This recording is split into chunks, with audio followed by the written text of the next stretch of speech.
What's up, everyone, and welcome back to the Biblical Hitman. I'm your host, Stephen. I'm here with Jesse, and I'm here with Taylor. And joining us today for the first time is James Taylor. Bunch of Taylors in this studio today. Real quick, James, we're going to refer to you as JT for the remainder of the show. That works. That's how I know you. James is JT is Jesse's dad.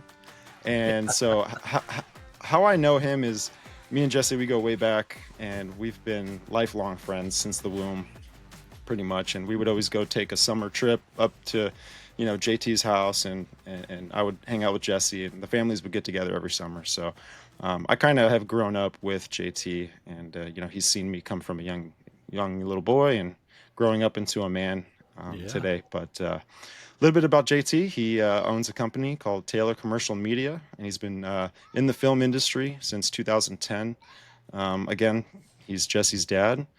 And man. So real quick, everyone, if it's your first time or if you're returning, if you haven't done so yet, hit that subscribe button, like the show, share it with your friends. For this episode, we definitely encourage comments in the comment section. We want to hear your thoughts. We want to hear what you guys think about the show. And you could also find us on all audio platforms. You could find us on Spotify and Apple Podcasts. Those are the two big hitters for our show. So don't forget to check those out. But JT, welcome to the show, man. Well, I'm glad to be here. I'm honored by you three, and the name fits duly into the mix. That's awesome. Yeah.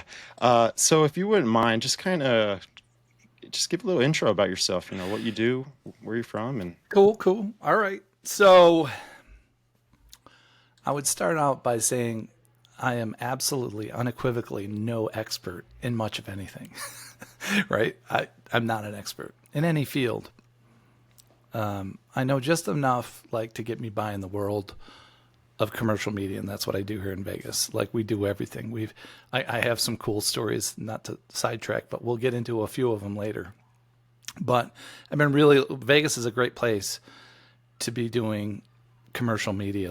We do everything from simple television commercials to shows to concert production to working with a lot of the professional athletes here in town, not only for the Raiders, but VGK and some other things. But it's a lot of fun. It does not suck.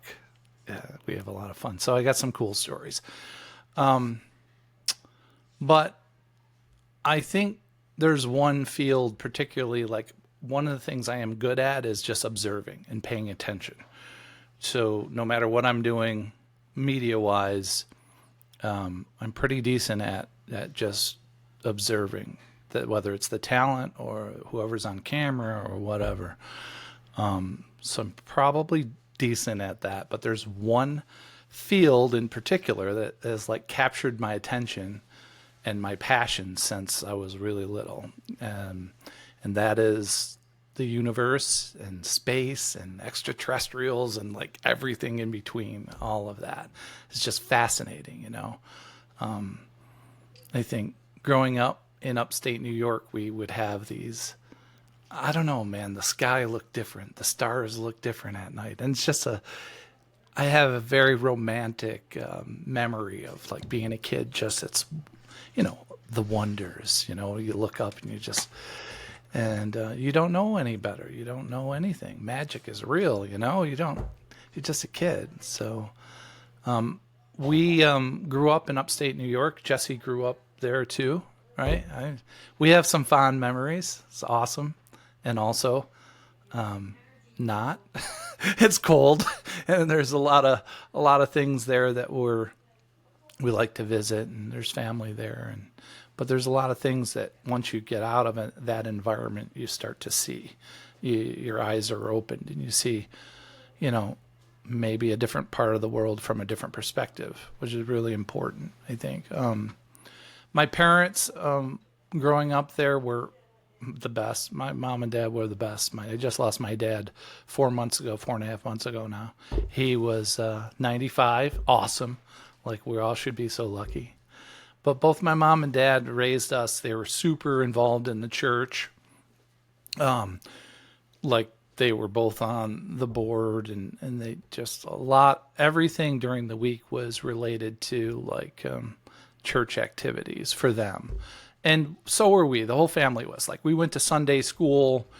I was never overly religious. Like when I was 6 years old, I had a younger sister. I have an older brother and an older sister, and I had a younger sister when I was 6. Jan, my sister, she was 5 at the time. She passed away, and it was real sudden. She got chicken pox and encephalitis, so it was a condition of that. And it was like she was sick one week, and Dad took her to the hospital, and she really didn't feel good. And the next thing I knew, literally 6 hours later, she was gone. She passed away. So, when I didn't really know what happened, like I didn't understand. I'm a 6-year-old kid. I didn't understand where she went or what really happened. And when all the adults tried to like tell me what's going on and what happened, they all explained it, whether it was religious related or not, but in kid-friendly terms. So even at 6 years old, we all have like a bullshit meter inside of us, even as a little kid. And I'm like, well, what are you telling me? No one was answering the questions I had. And my questions even then were like super logical and like, but no one could answer it. So that was weird. And that kind of experience stuck with me. And kind of shaped my very limited religious foundation. Now, I give you this backstory, right? Why is he telling us all this shit? I give you this backstory so that it allows you to look who I am from from a religious standpoint. And, I've never been participated or practiced really good religious beliefs that my parents practice. I hold them. I'm spiritual. But never practicing like, hardcore, No, my kids go to a religious school. I'm very thankful for that because of the education they get and also the manners they've developed is just like so night and day. What's here in Vegas? They're two 11-year-old twin girls now. So, right, I give you this backstory to show you that kind of the history of who I am. Now, fast forward to today. And right now, what's unfolding in the incredible world that we live in, and like over the past 6 years with UAPs, UFOs, multidimensional human consciousness, and everything's like coming to the forefront of like the things that piqued my interest throughout my whole life. I was like, whoa, this is so cool. So before we get into that and this consciousness type thing, I have a question for you three because I don't know the answer. But do all of you or any of you meditate? On the Word of God. Okay. Not like I used to. Yeah, no, I used to meditate and, I used to go through, just clear my mind. I was never really meditating on something specific. The only thing I would meditate on was to clear my mind. And I found out that when I would do it in the morning, it would just make me more tired, so I kind of stopped doing it. I mean, I don't really know the definition of like meditation, but when I guess my form of meditation would be like prayer. If it's something to where I'm kind of focused on something outside of this world, to talk to it and to try and just give it my story and develop a relationship with it. That's kind of my form of meditation. Yeah, that's cool. I never have. I don't even. I didn't even understand it. Like I didn't wrap my head. And my wife knows. My wife does, multiple times a week, and my very childlike understanding of it, I didn't like. Well, what's it do for you? It sounds like, well, you sit, cross your legs, and I had that kind of stereotypical like, what is this?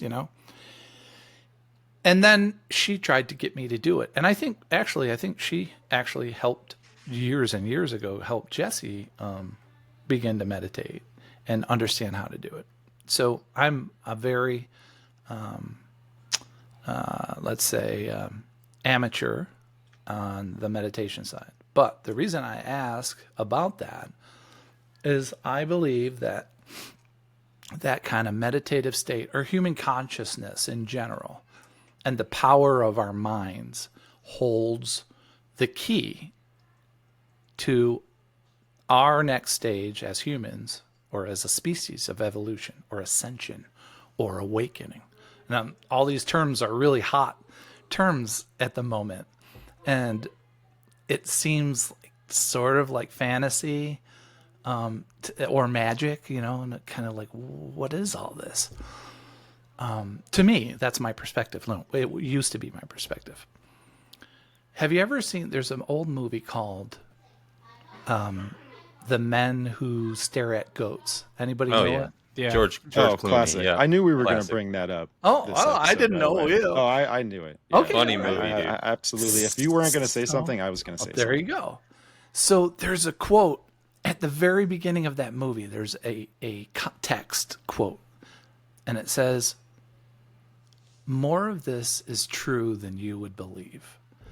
And the movie is a satire. It's a comedy. It's got all the pieces of like, oh my God. It's got a lot of what, But that quote, "More of this is true than you would ever believe," kind of, if you go back to it now and think about that, it kind of, that line sets the stage for kind of part of what I wanted to talk about, right?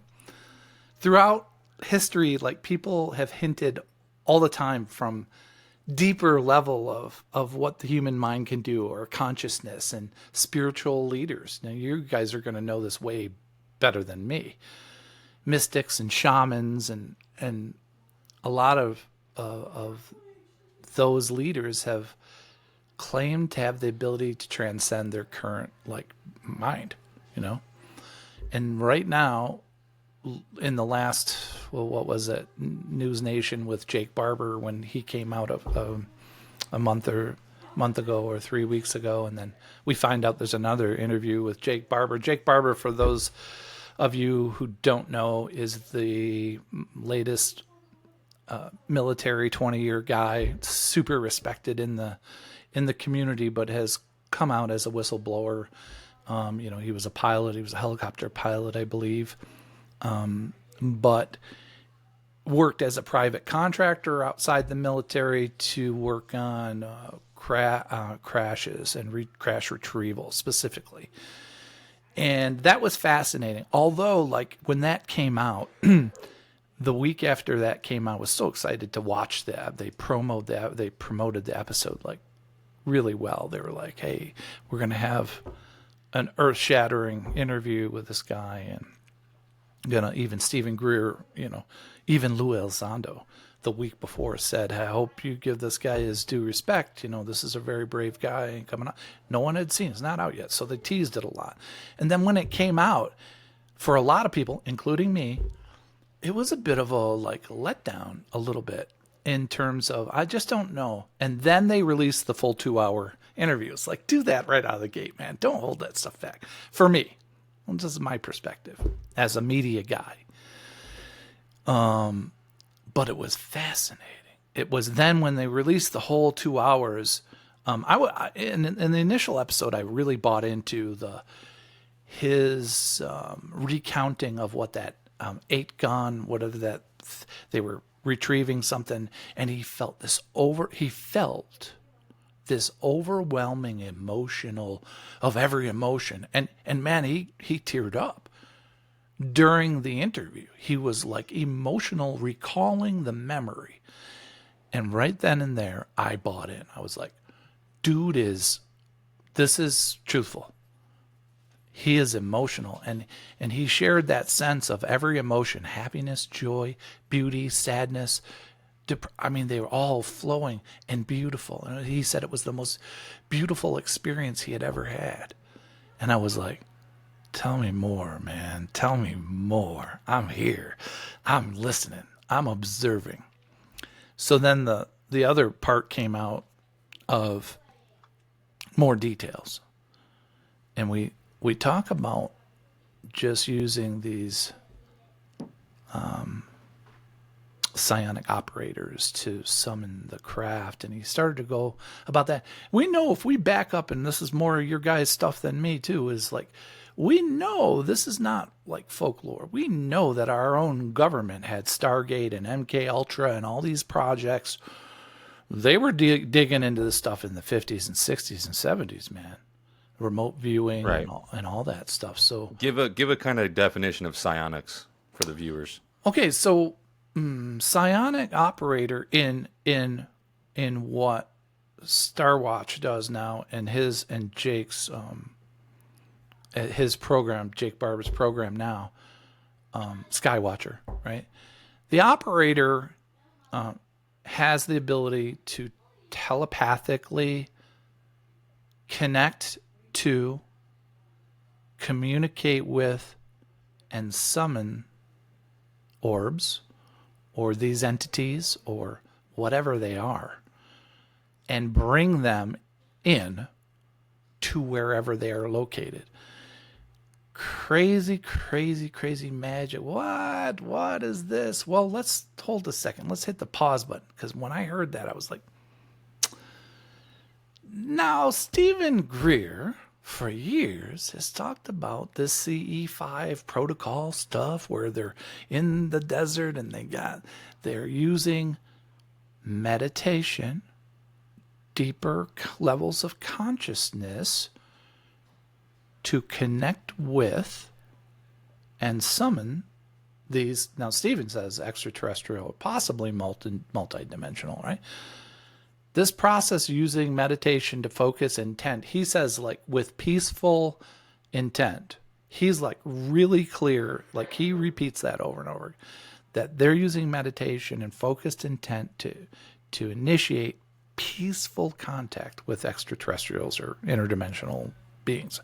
And they use some, and I don't really get this, I've seen some of the videos, but they also use some other things like laser pointers that they're pointing up at the sky and that too. But my point to this was, tying it in, is like, wait a minute, here's another dude that's been saying this for a lot of years now, that we don't need the government to communicate with these, whatever this is. We'll get into that in a minute. But we can contact them with our consciousness. Again, it's like, whoa, what are you talking? So his work, my dog just came in. My dog loves this discussion, I think. But his work into this kind of kind of ties all this work back in that the CIA and all the MK Ultra and they've been doing for years and years, and kind of, yeah, you guys heard of the Monroe Institute and Joe McGonigal and all that. Fascinating stuff, man. Fascinating stuff. Really cool. But all of this comes back to our consciousness, and the core idea is that consciousness shapes our reality. And this is the same principle behind like manifestation. Everybody's heard of manifestation. In fact, my girl's godmother always has said she manifested my wife for me, and it's always been a joke, but she's always been serious. Like she's massively big into the belief and intentions of our thoughts, and that we can influence everything in the world around us. While that makes no sense to mainstream science, that makes no sense to me. Probably made no sense to you guys either. I'm like, what are you talking about? My wife has always said, well, you got to manifest. Well, what are you talking? It's just positive thinking, right? Maybe it's more. Maybe there's more to it than that. So, and remind me later to share with you a few stories with some of the people I've been fortunate enough to work at with the media stuff, producing some of the shows of some of these guys and working with some of the poker players and some of the athletes. There's something bizarre about, they all have a very, very common, most of them have a very common thing that they believe in. And it has to do with that positive intention or thoughts or manifestation and meditation and all the, well, how do you guys, what what is this? Some secret and some kind of like, they all have it. And I got some stories to back up, like one of the most famous poker players in the world, who I produced for years with Poker Stars and did his initial vlog and some other things. Who is it, if you don't mind me asking? It's Daniel Negreanu. Oh, Daniel Negreanu. Yeah, okay. Yeah. Okay. The kid. Kid Poker. Not a kid Poker. anymore. Not a kid anymore. I know. He's intense. Incredibly brilliant human. Like smart, next level smart. In fact, sometimes so smart that it's like, no, you're overthinking it. Bit arrogant. That Yeah. kind of comes with it. Yeah. But one of his pre-tournament, pre-poker things was imagining how things were going to go for the day.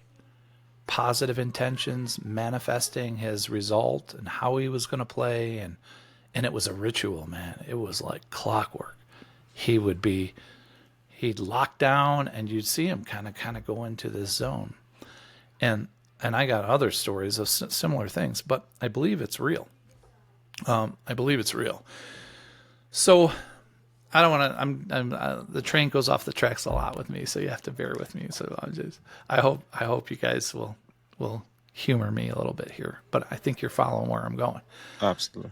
So I believe that there's something. I go back to Jake Barber and we talk about psionic operator, right? And we talk about Stephen Greer and how they're communicating telepathically with the extraterrestrials or these interdimensional beings or these entities, whatever they are. But we'll twist the storyline here into what Jake has insinuated. He hasn't insinuated. He's come out and said it.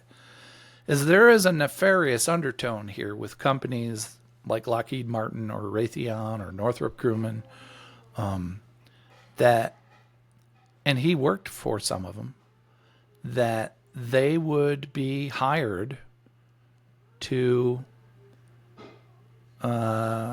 bring these craft in and down these craft so that they can reverse engineer the technology, right? Think of how far in advance, imagine how far ahead of us they are. And 40 so years. we've heard, yeah, insane. So that's where all the, and a lot of people think, and maybe the government's, commingling with these guys, and they probably are. But that's where Jake Barber says, and that's where Stephen Greer has said from the beginning. Now connect the dots. It all makes sense. It's like these third-party big companies that have been doing this, maybe it started with on behalf of the government, but then it's switched to, but we've had this technology since the 60s or before. And we've had anti-gravity technology and zero-point energy and all this stuff. So the reason that makes so much sense to me in an obvious way is, and I think Greer has said this, many people have said this, is releasing this information to the world would be a disaster in terms of the economic structure of the way our entire global economy is based upon. If we had free energy for the world, it would be devastating for the global economy of every country in the world. Free energy, free heat, free gas, free power, free nothing. It would be devastating. So how do you release that information? And how do you say, oh, yeah, we've known about this for a long time, and we've had the technology for a long time, and a lot of stuff you see in the skies right now, it's us. That's our stuff. So I feel like we go back to that key of consciousness and meditation and psionics and that kind of ability to telepathically communicate is the key. And we don't know anything about, like, I mean, I'm sure some people do. And when you get to the Monroe Institute, I think those people on that level can talk a lot more intelligently about our abilities, everyone's ability. And some people are probably a little easier access to tapping into those abilities. But I think that's the key to everything. What I know, I'll share this with you real quick. I saw TikTok last night, laying in bed, scrolling with my Sony headphones on, and this TikTok came up, and this guy looks a little redneckish, right? And he's sitting at his kitchen table. He's middle-aged, and he says, "I want to share a story." Now, I've never seen the guy before in my life. It's the first time I've seen him. And he says, "I was sitting here last night, and I was sitting here yesterday morning, and I was eating my breakfast, and I heard my wife say, 'Oh, that's good, you're eating breakfast.' Now, I didn't hear her say it. I heard it in my mind, which is I don't know how to explain this. And this is what he's saying. It wasn't audible, right? But I heard in my mind her say, 'Oh, that's good, you're eating breakfast.' And it was clear as day, but it wasn't audible. It wasn't ambient, right? Does that make sense? And then he says, 'Now, I should tell you, my wife was just moved into hospice last week. So she's at this care facility in hospice.' He didn't share what was going on. He just said she's at the facility. And he said, 'I took another bite.' And she laughed and said, 'I'm glad you're eating.' And she laughed. And he said, 'You can see what I'm eating?' And she laughed and responded, 'Yes, I can. And I'm glad that you're eating.' And he said, 'How are you seeing what I'm eating?' He said, 'Did you pass on?' And she laughed and she said, 'Yes, I passed away.' And he said he took another bite in disbelief, because he thinks he's he thinks he's imagining it. And 10 seconds later, the phone rang, and it was his brother, or her brother, and said she had passed away about 20 minutes ago or 10 minutes ago or something like that. And I was like, wow. And that was it. That was the whole story. I share that because I don't know that it's true. None of us know that it's true. But holy crap, if I was a betting man, and I might be, I would bet a lot of money. That's legit. That's some cool shit right there. There's plenty of stories like that. There's been documentaries on that whole topic. I believe it. Yeah. Yeah, I think there's a lot of factual stuff behind it. I say factual not because I can prove it, but because history can kind of prove it in a way, to where there's been a lot of documentation with a lot of spiritual connections between philosophers and other people that, especially in the Greek days, Aristotle, and you've got a bunch of those philosophers who, in their writings, they'll talk about how they get a lot of their information, a lot of their knowledge from jinn, and jinn being the Latin word of daemonion, being the Greek word before it. You can find this trail through the etymology of it, but they would even I forget who exactly it was. It was one of the philosophers. He was actually helped to escape from prison and death by a daemonion, which is like an all-knowing spirit, at least in their description of how they justify it, to help them in their days. And these abilities, I think that it's not necessarily our ability, but it's the abilities that are given to you by these interdimensional this interdimensional activity that's around us that we can't perceive or see or whatever. Think of it like a gift, right? A gift is given to you. You didn't originate it. It didn't come from you. It was more or less like, but now it's yours, if that makes any sense. That's kind of how I see it. It does. Yeah, it's It wild. totally does. I'm going to bring all this back to full circle, and then I'm going to turn it back over to you guys, and we can have an open discussion. But I'm going to bring this home now. I'm bringing everything I just talked about. I'm going to full circle, coming back home. Here's what I think. Here's what I'm intrigued by. I think that all of this stuff is leading, all of this consciousness, all of these elements that we just talked through are leading to this awakening, this ascension. I think that it will be very difficult for people, many, most even, to kind of believe or get on board with. But I believe it will get to a level where it's undeniable, and it happens. I also may believe that whether they be spiritual entities or whether they be multidimensional or extraterrestrial or call them whatever you want, I believe that it's possible that there being the prominence of them here and the contact through consciousness is a product of our evolution and ascension. And you can call this, and I have no idea if you even heard this term or believe in it. Some don't. But the Christ consciousness. Because more of this is true than you might believe.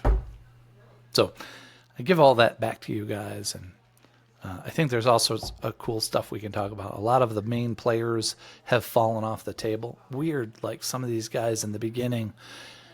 Bob Dude Lazar. from Blink, Bob Lazar is still around. The Blink guy from 182? Tom DeLonge. Tom Yep. DeLonge. Kind of like a lot of guys have fallen back in the kind of the shadows right now. I find it super interesting and intriguing, the discrepancies or the inner fight between guys like Stephen Greer and Lou Elizondo. Yeah. And kind of the contradiction. And just when I think I got it figured out and I go, yeah, that's definitely disinformation, I hear Lou Elizondo come out and say about Jake, I hope you give this guy respect because it takes balls to do what this guy's doing. Boy, really? Okay, so, and because Stephen Greer said the same thing about Jake. In fact, Stephen Greer said he worked with Jake Barber on a project almost 2 years ago. So he said they have history. So I'm very confused, but I'm intrigued by all this stuff. But I don't know. What do you guys think? I think you're stirring the pot right here with I our want to viewers. say it's okay because again, like we put everything on the table and we talk about it. But I want to just start with the fact that I don't think MK Ultra has ever vanished or gone away. I don't think it. I think it was a project done by the government to study and examine the human consciousness and how the human psyche can be manipulated. And they did this through drugs. They did this through a lot of things. But we have to also understand, where did they get who did they look towards to give them the information on how to do this? And they looked at an occult leader. I forget his name. I should know his name, but I'm Aleister going Crowley. No, not Aleister Jack Crowley. Parsons. This was a guy back in the 60s, 70s. He basically was brainwashing a bunch of people to go out and to Ruby? murder. You're talking about what's his name? the German science. No, he had like long hair. But anyways, I digress on that. But the thing is That would be Alice Cooper, Stevie. No, right. Get it. So it evolved. It never went away. And what I think it's evolved into is a style of propaganda that we can't sense today because it's so normalized. It's the TikTok, it's the shorts feeds.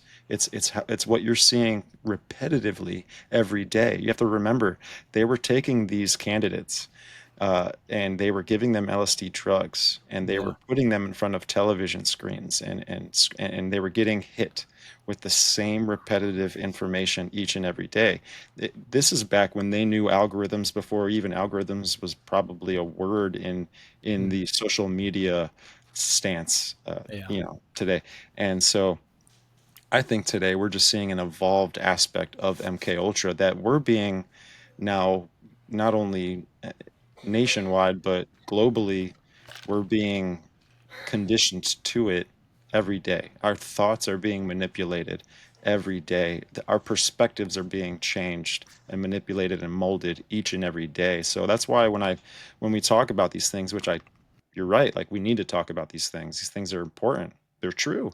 There's validity behind it, but we have to really think of more of a deceptive side of it. And why are they doing this? Critically think about it rather than let our human flesh, which enjoys the curiosity realm of it, and that there's something more to it, but we have to actually tell ourselves, okay, well, why? We have to take the person who lived 200 years ago, who didn't really know about any of this kind of stuff in our reality today, and we have to ask and bring them into the room and go, what are your questions about all of this? This is the reality today. What are your questions?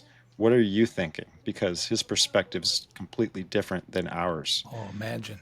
Yeah. You know, I mean, we have kids growing up on the television. Kids are growing up on the cell phones. Kids are growing up that you can't really function in society without this technology, and the technology is just going to be a tool to move us into what the final goal is. And I think the final goal is to get everyone on board with this Christ consciousness view, and that is the new religion. If you can imagine, if there I'll say it to you this way, like if the devil is real and he's not the creator, what does he have to do to be able to establish his own kingdom and his own domain that he fully runs? And what I say to that is that he has to invert and copyright everything that the creator has done. And so when we're talking about Christ consciousness, it's just an inverted perversion of what Christ actually came here and talked about. It's twisted. It's in a way it looks so true. It looks so real because there's a lot of understanding behind it. There's a lot of things that make sense with it, Hmm. but it's wrong. It's not the actual truth, if that makes sense. Think of like I do this, right? I say think of having a $20 bill, right? There's the deception of the $20 bill where when it was first coming, or let's just say the dollar bill. When the dollar bill first came out, it was actually represented as a piece of silver, right? But it wasn't a piece of silver, but people thought it was money, but it wasn't. Then it migrated to being, the banknote of the Federal Reserve, which it's not real money, but people think it's money. And it's kind of like, look at it like that, to where, okay, people are seeing it on the surface level and they're not really understanding the roots of all this stuff, kind of. But So I have a little bit of pushback on the Christ consciousness thing, and I get the New Age perspective of Christ consciousness and ascending, and I'm trying to find the verse, but Jesus did say that in the Bible. Jesus says that if you follow my commandments, you can do as I do and perform these miracles as well. Right. So when you talk about Christ consciousness, that's kind of how I think of it, but there is a lot of New Ager kind of Kundalini like Hinduism that is brought into it and all kind of mixed up together. Yeah, that's where it gets convoluted. That's where it gets convoluted, I believe. And I do believe that Jesus meant that, listen, you got to do these things to have this purity, to be able to perform these types of miracles. I believe that. Jesus did say that. Now, Well, the could I thing be that's different perceiving about that it, the thing I think that you're trying to say, but it just doesn't necessarily sound as biblical as it should. It's the fact that the Holy Spirit in us does these things. It performs these supernatural abilities, or whatever. But I think that the Christ consciousness at the end of the day defines you as your own God, there you go. which amplifies the belief of what Yep. the occult pushes. There you And go. that's the thing. That's the money button right there. That's the thing, is that the occult, again, I say this a lot on the show, but the occult is so normalized today that people aren't thinking of it, and they're not thinking of like its origins. We talked, you mentioned Lockheed Martin, and these companies and where they're at today, but we also have to look at who was the rocket scientist, in a way, who was an inspiration for these companies. And that goes back to where it's Jack Parsons and Aleister Crowley, and these are individuals who were heavy in the occult, talking about a lot of the things that we've talked about in this show so far. And they were performing rituals out in the desert, and I they mean, would like get dirty rituals, dude. dirty Like sex magic rituals. sex I mean, the magic. magic is Right. real. All the everything you're saying, JT, is yes, like it's Yeah. part of our reality. And they've been the groundwork and the footwork of a lot of where we're at today. And maybe some of these things are some of our technology. I do believe that a lot of it's spiritual, interdimensional, which is like the worldly view of it. I think it's spiritual. I think that the fact that we have these people today that are trying to awaken people that we can summon these things is just another way to condition the population into normalizing the occult on a level to where we will soon be completely demoralized on it. Doesn't Imagine this, right? Like think of Facebook. When Facebook first came out, or just say MySpace. Again, that kind of social engineering there was fed to us, but you have to understand Tidbit, it right. was a military operation that was pushed into the public, and it started at its root. And now look at what it is today, and it's everyone has to have a Facebook. Everyone's doing it. So where we're getting at with this summoning stuff, and where people are pushing these things on Netflix shows and Stephen Greer and whatever protocols that they're selling applications for it now. Dude, people are going to start eating this stuff up like candy, like Taylor says all the time, and they're going to feed off of it. Yep. And 10 years from now, everyone's going to be doing it. And Yep. guess what? It's going to give more energy to this dimensional realm that we can't perceive or see, and it's going to build them up to come even faster. It's going to allow them to maybe give them the foundation or the workload to come Right. and disclose themselves on another level where people can accept the fact that they're the gods and you can be like God. And I say those things right there is because when we read Genesis, which I think a lot of people need to reread Genesis. I think people, when they've heard about Genesis, they haven't gone back and listened to what the serpent has said to Eve, because what the serpent said to Eve is extremely important in our day today. He says, "Surely you shall not die, and you will be like God." And that's the ascension, that's the evolution of this consciousness that I think you're touching on. I think that defines that. What do you think? Maybe. I think I don't know. And I think you don't know. I think Right. you have a faith that is powerful, and it might be accurate. But I think I don't know. I think I know a few things. I think I know for sure that I had a bagel this morning, or that I didn't, or what time I woke up. But in today's world, being totally vulnerably honest, you don't fucking know for certain. Only you know what you have and is in your right here. I know what I did. I know this. All you have is faith and what you believe and what you interpret to be truth. And that's what's scary, man, about today and disinformation and interpretation and perspective. Is the people, there's been a lot of, I'm an old guy, man, a lot of people in this world that I've had a lot of respect for, only to find out I wasn't right. Maybe I was wrong. So I know this, and this is just my opinion, is that if you ever become so set to a thing or tied into a thing, no matter what it is, if you have the unwavering, you have no ability to consider other perspectives, it's over. You can't grow anymore. At least consider, at least entertain. It was Lou Elizondo said the most, love him or hate him, and I don't know if I do either, but he said the most amazing thing, just thought-provoking sentence at the beginning of his whole journey when he came out in the public.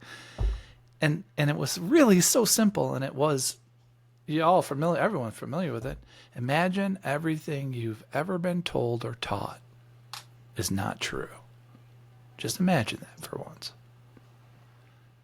And if you're able to allow yourself to go there, let go of your faith, let go of your beliefs, and say, what if it's the other way? You have to at least allow yourself the consideration of, like, what if?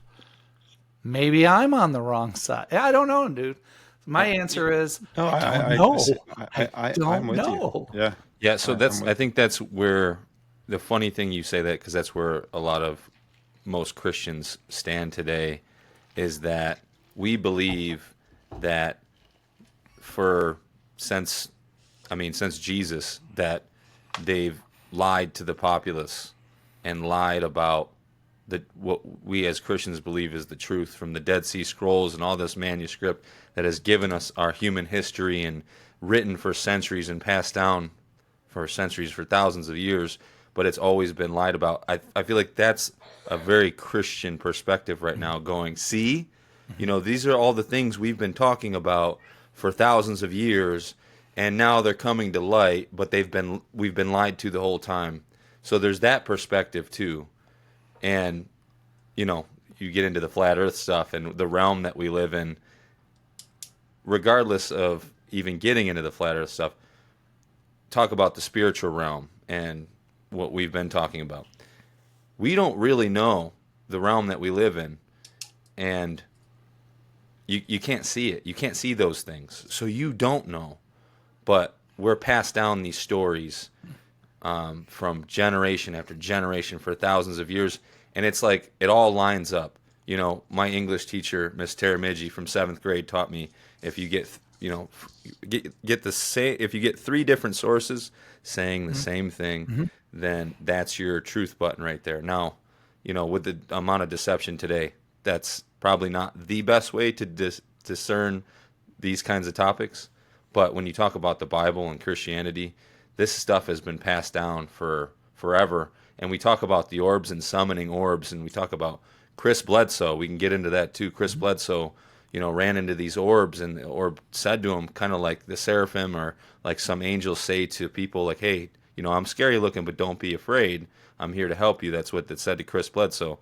But when you talk about summoning these things, there's nowhere you can find in Christianity, in any of the Dead Sea Scrolls, there's nowhere you can find that a human is summoning angels to do the deeds. It's always God that is the guy to say, hey, go down and do this for me.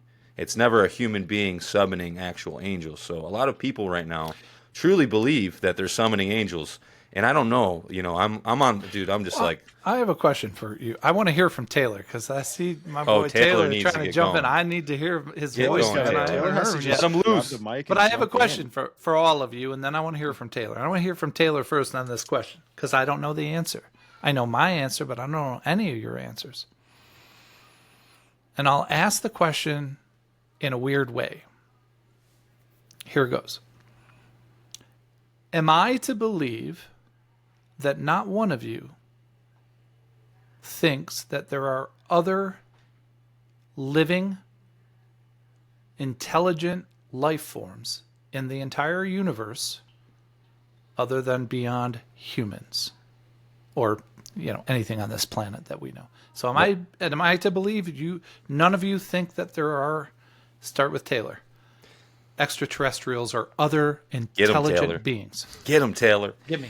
Yeah, I was waiting. I was being quiet. Now I'm going off. All right. So here's the thing. There's 1,000% other things besides ourselves. Interdimensional, other beings, all that. I don't care who you are. From my own studies, I know that to be true. And can't nobody tell me. I don't give a rip what you're saying to me, making fun of me. I don't care. Because even in the Bible it says, study to show thyself approved, which I go back to you because you're absolutely right. I'm a punk rocker. I grew up in punk rock. It's always about search out what you believe in and go hard for it and seek the truth, be different, go against the grain, don't conform, think for yourself. That's the whole part. And God kind of used that punk rockness and showed me things like, absolutely right. The Bible says study to show thyself approved, because you got all these people from the higher ups trying to tell you stuff and trying to filter things and their narratives and their waves of stuff. And it's a bunch of BS. Like you said, like we've been taught a whole bunch of stuff throughout our society telling us how it is for years and millennia, dude. So it's like when we have all this information being thrown at us, we have to study ourselves to show what's true. So we have to do the homework. We can't just be like, it's just like going to church. Like 99% of these churches out here, I'm going to be the one to say it, are not preaching the true gospel message. They're not preaching truth. They're doing filtered stuff that their government or the media or their people are saying to preach to the people. And so, I'm not going to sit there and pretend, oh yeah, I'm just going to say yes and no to whatever my pastor says and just nod my head. No, we have to do the homework ourselves. So going back to the point of, are there other beings out there? Yes, 1,000%. Excluding the Bible, even we can exclude the Bible. From my own personal experience, I know that to be true. I've seen other things that are not worldly that you cannot explain. Move objects, throw doors, throw people, all sorts of stuff, man. I've been having so many experiences myself, and I've seen other experiences to know that the spirit world is indeed true. You ask any witch or warlock or voodoo priest that, they know it's true. So, but if they know evil is real, if there's real evil out there, talk about demons, jinn, and all this other stuff, then by default, we have to know that God and his angels are real too. There has to, or at least give it an open mind to something good out there higher than ourselves. We obviously know there's something higher than ourselves. So, yeah. Sorry to cut you off. Hey, give him a rundown of why God flooded the earth and what came after that and what the Nephilim are. Give him a quick rundown because he talks about otherworldly beings. Gotcha. Like other beings. Right, what are those beings? Okay, so those beings, why God flooded the earth is because it was super evil. Basically, the devil and rebelled against God in heaven, obviously, and he took the third of the angels with him. So the fallen angels, which are called, the fallen ones, came down, mated with the daughters of man, and created hybrids. Stuff like the Nephilim were giants, like men of renown back in those days. They are literally creations that God did not authorize. He said they were okay, they're not. And there was all sorts of weird crap going on, like, humans, half human, half animal, demigod-looking mythology creature stuff. You know what I'm saying? Like, what they tell us is mythology is actually true, and those beings did exist, still exist, and it just gets crazy. So here's the bottom line with all that. Tying it all in is that God flooded the earth to get rid of all these abominations on the earth. And then, to clean the slate, because men were, sin entered the world, and through sin, all this stuff is happening, and the devil's trying to spit in the face of God and trying to create these beings and his race of powerful people, basically to go against God. It's a spiritual warfare. That's why God flooded the earth, is to get rid of that. But now the whole process is starting over again. You see gene splicing, CRISPR upgrades. When you were speaking about Christ consciousness, I see your aspect from it. I do, but also, unfortunately, like the New Age is trying to hijack a lot of stuff. And Sure. trying to, like they have their own stuff with the manifesting stuff. I get it. Like I hear that, which is true on a base level. It is true, because even God in the Bible says, there is power in the tongue. There is power of life and death. So you can. It's just like saying every day, yeah, I'm going to go out and work out. I'm going to get these workouts going. Let's do this. And you do it versus like, man, I don't really feel like doing it. I don't know. Then your brain and your whole body starts to shut down and you don't feel like going doing nothing. You know what I'm saying? So you are right about that. But unfortunately, in our society, a lot of witches whom I've seen personally use that manifesting thing, even in celebrities in Hollywood and stuff like that. I'm just going to manifest my destiny. I'm going to manifest $1 million. They do that stuff, and it's very real, and it does happen, and they become millionaires and stuff like that. But where's the source? Where are they getting that source from? Because the devil blesses his children just like God does. So, yeah, if I could say something real quick too, just to kind of like capitalize on that, just a little bit. I just wanted to fill some gaps, but the thing about the flood, the thing about the Nephilim, the thing about the Watchers that descended upon Mount Hermon. You can find all this in the book of Enoch, who mated with the daughters of Cain. There was an agenda, not only an agenda, but there was a narrative against God. And the fact that why that all was happening was because when the serpent in the garden messed up, not messed up, but when he did what he did, God cursed him and basically told him, you're going to die, right? And imagine a divine being having the thought of death for doing what he did. You're going to do anything in your power to try and not have that curse be fulfilled. And so a big part of that is the seed war. And that's why they did come down to try and start their own race of abominations, so that it would destroy the Setite lineage. Because you have to understand, Adam and Eve had Seth after Abel was killed. And so this is the lineage that Christ was to be born through, so that God was to literally come down into human form and to fulfill the wages of sin. And so if that's the devil's agenda, was to kill the lineage of Christ, of God, then it only makes sense why they actually ended up crucifying him, because that was the plan all in the beginning. And it's the only thing that the devil had left in his basket of ideas was to kill God. And that's why he possessed Judas. That's why Judas turned him over for 30 pieces of silver. And that's why he hung and died for us on a cross. But it's a move, counter move, cosmic chess game. And God had the ultimate move. God had the checkmate for his death on the cross, if that makes sense. You just gave me chills, dude.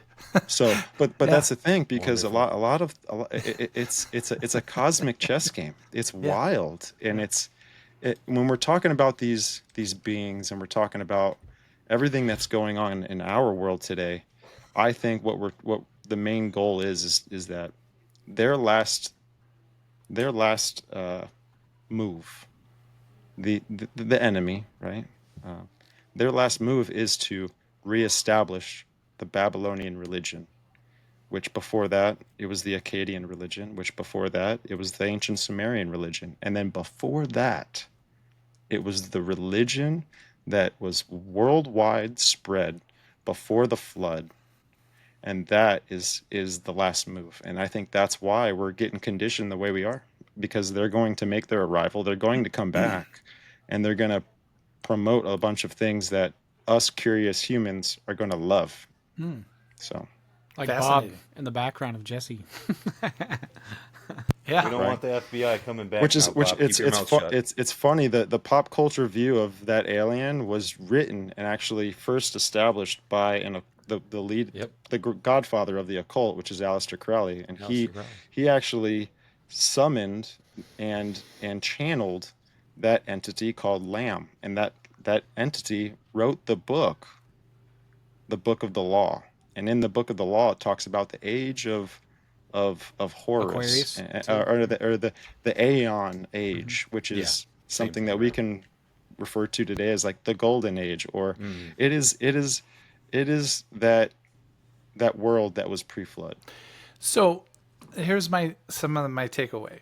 So you all feel, and your opinion is that maybe meditation and telepathic communication or expanding the mind like that, certainly psionic operators, certainly the CE5 stuff that Stephen Greer was talking about.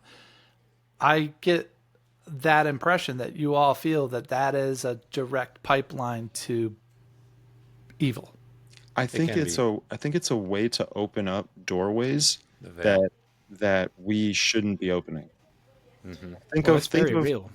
Well, think of like in the garden again. I always go back in the garden because people literally think it's just a mythological story, but there's so much in it. And we all have children here, right? Mhm. Your children are on a different level of consciousness than you are.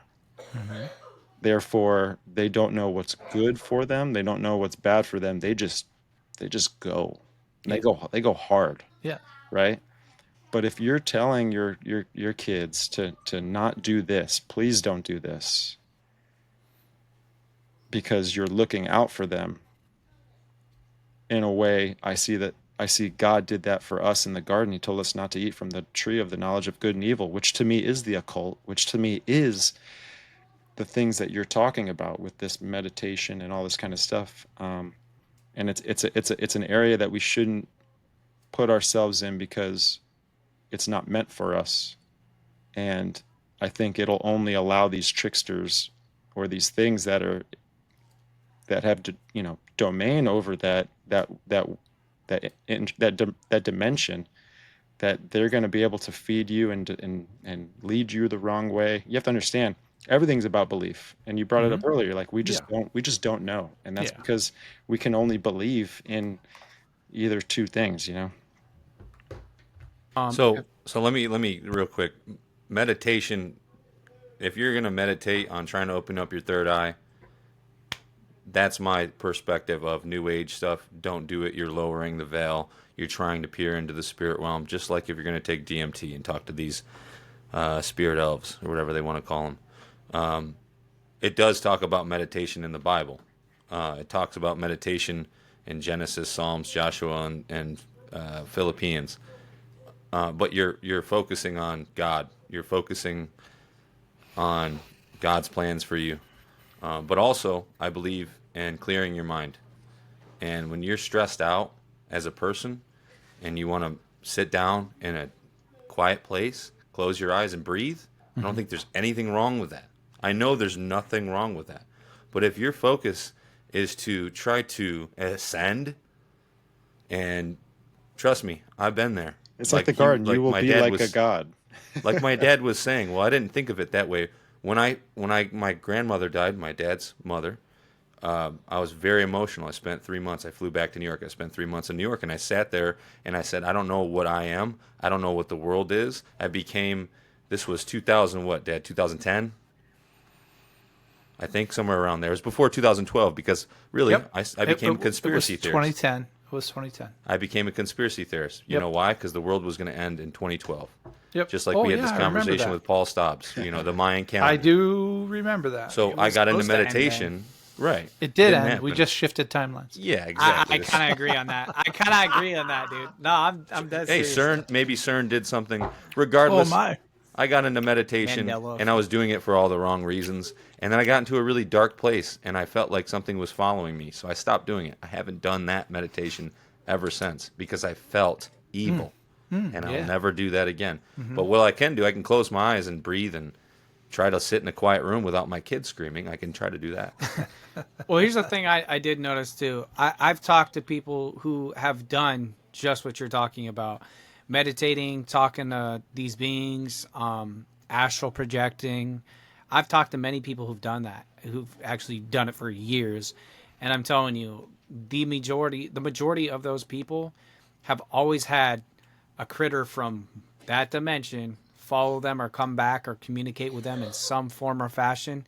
But notice, every time they get freaked out or have that interdimensional being come around them, every person that has called upon in the name of Jesus, every time it goes away from them, and whatever they were trying to inflict or impose on that person, it goes away. Hey, So, the hitchhikers thing. Listen, Yeah. all of these guys that summon these orbs, okay? They all, especially when you go to Skinwalker Ranch too, there's a thing called the hitchhiker syndrome. Right. I've heard of that. Yeah. Well, what Where happens? they come back to that. Yeah. They come to your house. You see it in your room. You see it above your house. And you know what? I can't sit here and tell you they've had bad experiences. But I do know that Jake Barber? Mm-hmm. I'm going to say one thing because I know we're wrapping up soon. Jake Barber talks about the hitchhiker effect, and how he has this like blue orb above his house with wings on it. And he talks about it very positively. He talks about a lot of positive experiences. Now, he did say that he's had negative experiences and he won't talk about them, which makes me, suspicious about that. Well, I'm curious. I agree, and I know what you're saying, and that fascinates me too. From the flip side of the coin, is he talks about the positive, and it's all super positive, and he was flooded with that emotion that was so beautiful, the most beautiful thing he's ever experienced. Now, one could say, Stevie, you could flip that and go, yeah, well, that's the deception. That's and devil. you go, yeah, I guess that makes sense. But is it? what if it's not? Yeah. What if it's Well, then, beautiful joy? This is what I think we need to think too. No, I agree with you absolutely. I'm taking what you're handing me here. Yeah. But what do you think, other than Christ consciousness and the ascension of our minds and our ascension to try and strive to be eternal beings, which is what they're going to offer? What do you think is the end goal? I want you to tell me what you think is in the ground, not curious. on the surface. So, I will. So, I love this, by the way. I don't know great. if I can say there is an end goal per se, but how I can tie this back into another thing that another reason, and I'm going to put the positive religious spin on this to the positive side. The government would think about this. Would any of the major superpowers of the world, their governments, want the people to know that of all the 684 religions that people aspire to and was real? Was real. It's real. It is real. Well, why would they want? They'd lose control. So that makes sense that they wouldn't want to ever, even though, you have all religious, or you have all the government leaders saying, and they pray to God and this and that, and that's just talk. Would they ever want the populace of the entire world to know that religion, good, bad, evil, it's real. It is real. So what and I don't know, there's not an end goal here, but that ascension, what is that? So taking it on a non-negative twist of what it could be is the evolution of humans. The evolution of, I happen to believe that there's a metric shit ton of other entities, intelligent life forms in the universe that are way beyond us, that could possibly be good people, good entities, good life forms. And perhaps God created them too. Right. Well, I don't know, but I happen to believe, just my belief, I have no proof, that the universe, if there is in fact a universe, is filled with Right. life, smart, stupid, at our level, way beyond us. So this could be, if that theory is correct, this could be our evolution into telepathic communication or some. That's not bad. That's not the devil making us eat the, that I have my girls. I have twin girls. You've seen this happen, Jesse. But they have a way of looking at each other and talking without saying words. Yeah. And knowing, Yeah, man. knowing I'm a what's twin. I going know. on. Oh, that's Just right. Okay, bro. Yeah. Well, it's real. okay. It is a thing, and it does Yeah. happen. Yeah. So I mean, even not twins. Me and my wife have done it for a long time No. as well. So I don't I think know. they call that what is it, synergistic or synergy Synergistic, or whatever. yeah. Yeah, right. But it's very Conscious real. Yeah. Synchronicity. Synchronicity, whatever you that- want. Like that's when I Sting. shave my head, Complete. like I'll shave my head off, and my brother will shave his head off, like his hair off on that, like literally a day after it. Like Yeah. we'll do the same stuff, same patterns. Like if I'm feeling sad, like I know he's feeling sad sometimes. Yeah. Like it's weird. I can't. Weird. Yeah. So with that said, that's my kind of take on it, Stevie. And I don't know. I got no idea. But what if it is just it's our next step of evolution, and it isn't bad, and there is no evil, and it is positive. And one of the things that I know we need to wrap up, and we could talk for hours. I'm really enjoying it. I'm glad you guys asked me to be Yeah, part. absolutely. But one of the things that I really believe, and I don't know how this equates. Again, I'm a bad religious guy. I'm not a good practicing mom and dad. Nobody's good. Nobody's good, but I'm badder than bad. Okay, so you know what I mean. But one of the things that I've really become, the older I get, the more I believe, because I witness it, is negative energy and positive energy, being optimistic but being pessimistic. Did you ever notice that we all know, I can name, and I'm not going to name names, but we all know people and had people in our life, family, friends, that can't seem to dig themselves out of the shit they're in. Yeah. It Pessimism, follows them right? everywhere. Yep. They can't, well, and you listen to the stories of what they're involved, the bad. It's just like, well, why don't you do this or that? They can never seem to get out of that shit. Mm-hmm. And whereas I'm an eternal optimist to the point of failure, like I always want to see the good side. Mm-hmm. But one of the things that I notice as I get older and older is I really, really want to just immerse myself in the positive side. Mm-hmm. Politics is so negative, and there's always negative twists, no matter if you're red or blue or in between. There's always a negative twist on everything. There's always other. It sells. They're trying to steal you. They're trying to steer you. Left down wing, there. right wing, same. It don't bird, matter. Yeah, yeah. Yep. I want to gravitate to the positive energy always. So I think Absolutely. that makes me a better person. I don't know. No. know. I think dude. I'm so happy you came on, and we're definitely Yeah. going to have you on again because this This conversation might be like is a gonna, part one of a part four. It's It's series. definitely Right, I like gonna be a. Let's do series. part one. We'll figure out the title. We're doing it. This is I love part it. one. Doing the dang thing. Part one of converting my dad to Christianity. No, because it's so funny. Real quick, I got to say this too. Dad, you talk about evolution, right? Mm-hmm. As a Christian, you hear the word evolution and you go, "There's no such thing. Mm-hmm. There's no such thing." And how can I prove that? How can I prove that to you? Well, I could sit here for hours and tell you why there's only adaptation, and tell you that those beings that are from some other seed are designed by a different being. I'm not saying the devil or God. I'm just saying, like, I don't believe in evolution. We can go down there. I'm going to Yeah, go. no, off dude, that Well, there's Again, macro dude. and I'm other telling you, stuff. this is going to be the best series of all time. I'm not even joking. Part Well, one of conversion. Can we end with me talking to a Yo. guy who's most certainly in hell right now that I want to send a message to? Oh He's my my buddy gosh. right back here. Is Norm McDonald. We're Oh, producing no, he's not in hell. The funniest guys in the world. I love him to death. We were in the midst of producing his show at Caesar's Palace when we had filmed a bunch of stuff with him, and I love the guy.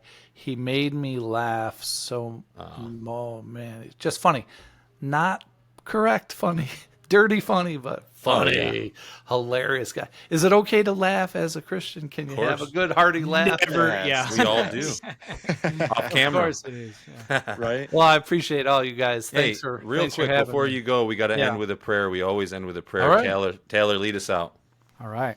All right, Father God, thank you that we could have the other Taylor on this show, and I just thank you that he was able to come on here and just share his, story and everything that he has to bring to the table. And I just plead the blood of Jesus Christ over everybody. I just pray that we can have wisdom, discernment, knowledge, and that we can just all be able to seek truth and find truth and in this world of lies, Father God. And I just give you glory, honor, and praise. And I just pray blessings over him and everyone watching. And in Jesus Christ I pray. Amen. Amen. Amen. Oh, Amen. thank you guys. Nice. All right, JT, thank you for coming on, man. Warm and fuzzies. Real quick, if there's anything you want to give a little shout out for yourself or Yeah. last message to the audience, please go ahead. No, I love it, man. Love it? I love you Okay. guys. All right. I love watching you guys grow. I love watching this channel. I love all the Oh, content. by the way, I gotta throw this in there. I can't believe I forgot to do it at the beginning of the show. But Oh. JT is the man who has created our intro trailer. Yeah. And Come on he's now, the give it guy up. behind the Come on. scenes that is actually putting in some work for this show. So he loves it more That's awesome. than I know. And again, it was a pleasure having you on, and definitely going to be a multiple part series. Can't wait for it. But we'll set it up Awesome. in the future, man. But God bless you, and we'll see you in the future. All right, guys. Thank you. Yeah, man. Absolutely. All right, Biblical Hitmen debrief.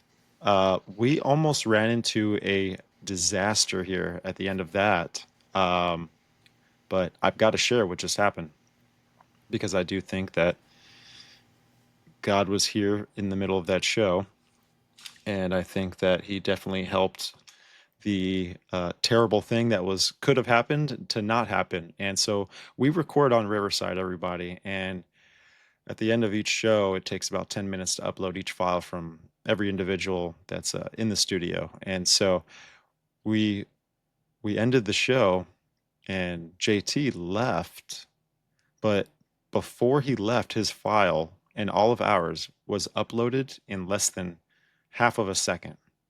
And it usually takes 10 minutes, maybe more, depending on how good the internet is at that time. So thank you, Lord. That was amazing. Wow. That's crazy. Wow. Yeah, that's insane, dude. And that's funny because I think that this is one of the best episodes we've done. And Hands down. folks, we need you guys to comment in this show. I want to hear what y'all have to say about Yeah. the episode. Taylor, I think your mic is kind of Yep. staticky. Your mic's doing it again, Taylor. Your mic's doing it again. Goodness, you just got to probably buy another cord or something. But dude, awesome show, man. I really think we talked about things that we need to talk about. I mean, it's just so much to talk about that we didn't really get enough time to cover everything. But with all that said, Wow. we really kind of hit the heart of a lot of things. And just to cover one of those things is the Christ consciousness and what that's doing to the world today and how it's being pushed out into the world and what people are thinking of it and the perspective behind it. Again, like I said in the show, I think it's just a inverted flip of what the truth is. And I think it's a way for the devil to push his religion onto us to move us away from what the real true belief is, what the real truth is behind all of this, man. I mean, it's not that Christ came and was spreading Christ consciousness. Christ came and he was God. And he died for us, and that their sin is real, and that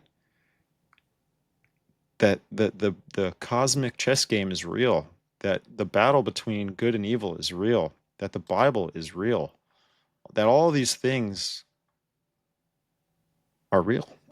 I mean, Yeah. I mean, There's a lot look at what you said that clicked for me because there's an argument to it. There's a biblical argument to it. Jesus said, "You follow my commandments, and you can perform miracles like me, if not greater." He did say that in the Bible, but he's not saying that you are God too. He's not saying look within you. Exactly. He's saying follow, look within me. Hmm. And Billy Carson says that, you are God yourself. And look what just happened to Billy. Womp Cooked. womp womp. Cooked. So the truth will come to light. It will eventually come to light.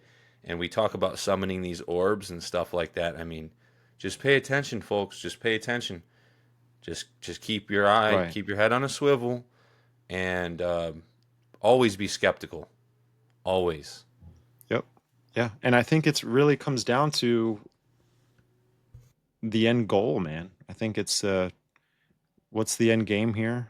Something's obviously happening to, you know, us as a human race.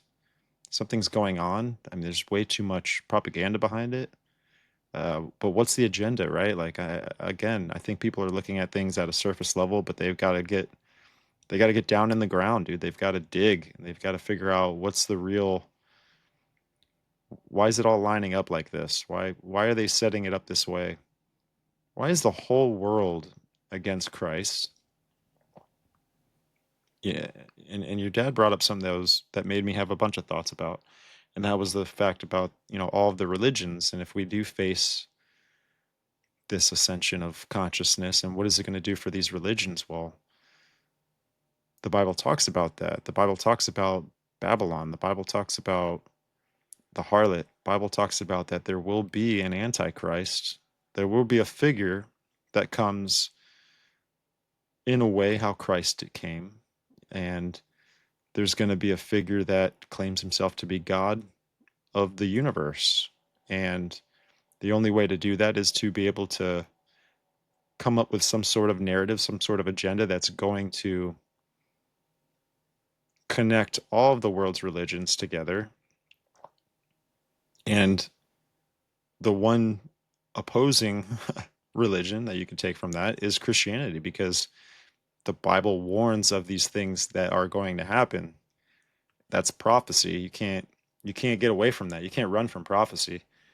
And I really think that's a big part of this show, why we talk about the things we do, because we're trying to talk about things that are going to happen in the future, and we're in a way warning about the the lies about what's coming. Um, Again, I mean, your dad kind of made a cool point on this. We don't know, but I mean, we can. It's kind of like when we listen to a doctor, and we listen to a doctor that has 40 years of experience. We listen to a doctor that has 5 years of experience. We don't know what they're saying is true, but we're believing what they're saying based off of how much information and knowledge is backed by their studies and practices and experiences and all that kind of stuff.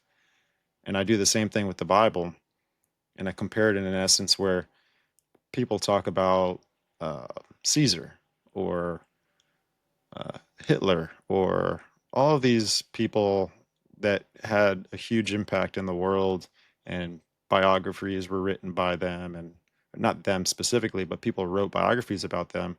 And there could be 10 biographies about Hitler. There could be 5 biographies about Caesar. There could be 3 biographies about, um, Aristotle or something, or across, whatever, these Greek philosophers. And they'll believe it at face value. They won't question it. But you talk about the Bible, you talk about the New Testament, you talk about the people that actually witnessed these things, and the amount of cross references and the amount of manuscripts that go back to just providing more evidence that these things did take place. Let's just say 45,000 of them. People Over will question that. 65,000. Over Yeah, 65,000 and cross references, and there's different writers. These aren't not one person. It wasn't just one person that wrote the Bible. right, They're and all the different times and different mhm. writers. We had on Craig Hunt. Craig Hunt, you go check out that episode, but it's Babel versus Bible and the Anunnaki. In part 2, he gives a pretty much a whole breakdown through a PowerPoint and all this kind of stuff. And he breaks down when the Bible was written in specific periods within a 6,000 year span, which 6,000 years, that's pretty much I mean, Sumerian tablets go back to what, 4,000 years ago or something like that. But there's there's there's a war for the narrative. There's a war for, and there's only two narratives. There's either Christ, the truth, and the Bible, and then there's the world, and the world is pushing this narrative. And so, just to tie back in what I was talking about with all the religions, like this is called Theosophy, where we're going to see all the religions tying in together.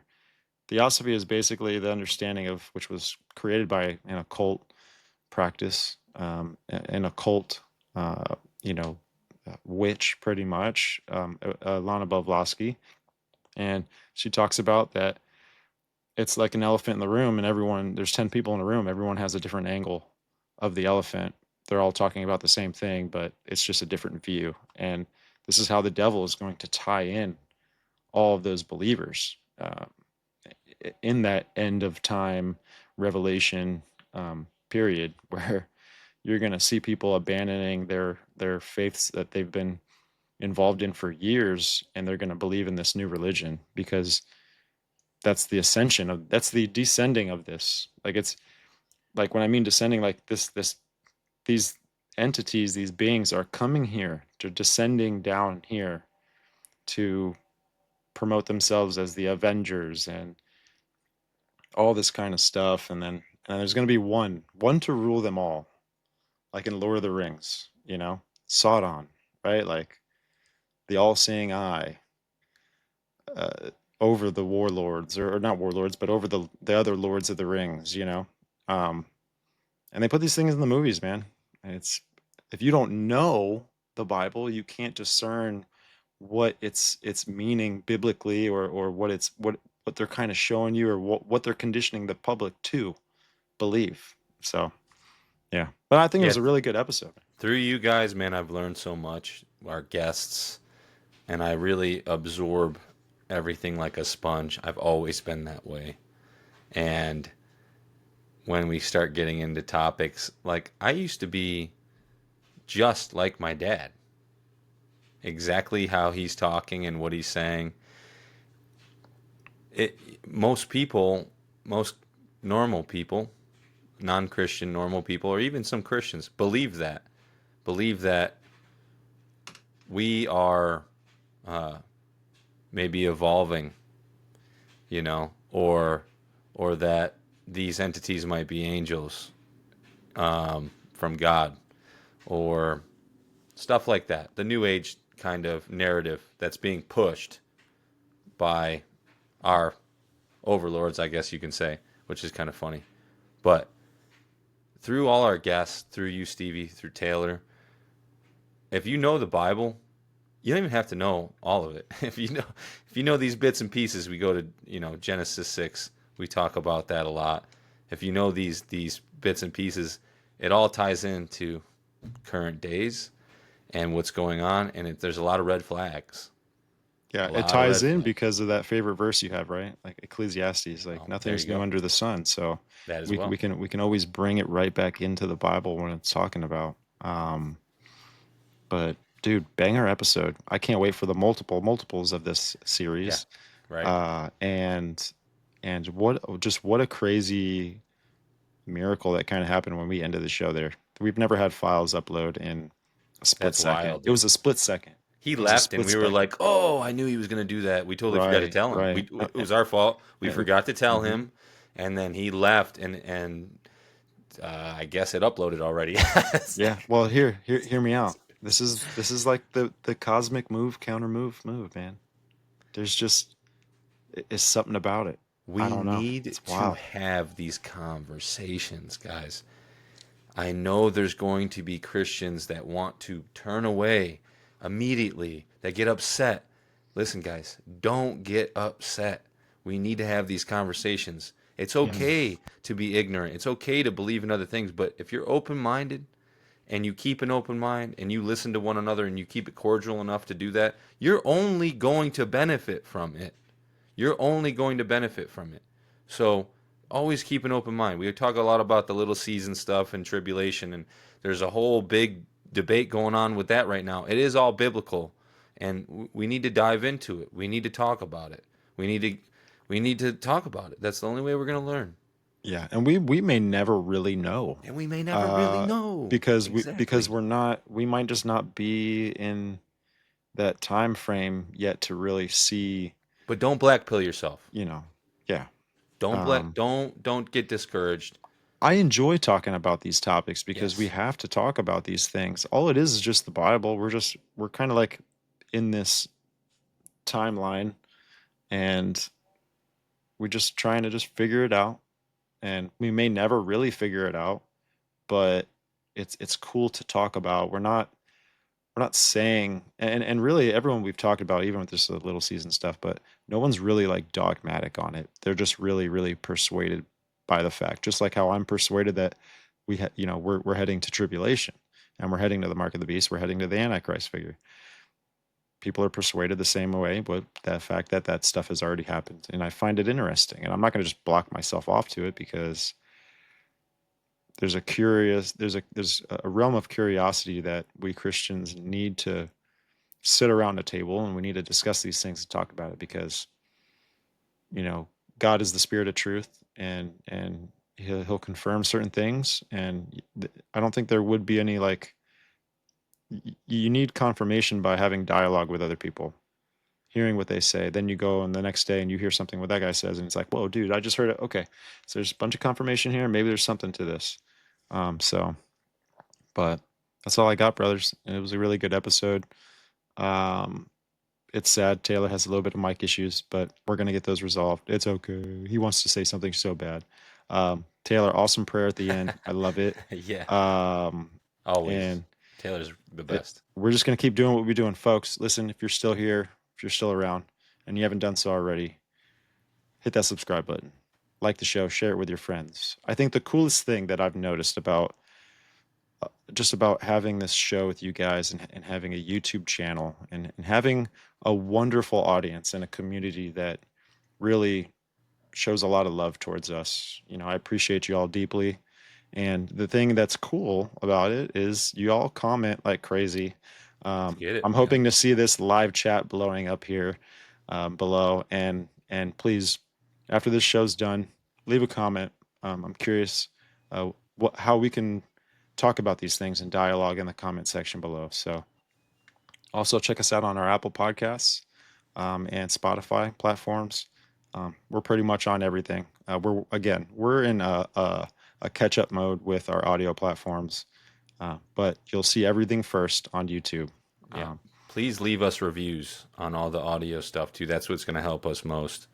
Leave us a good review if you like us. If you don't leave a review at all, please. Thank you. Yep.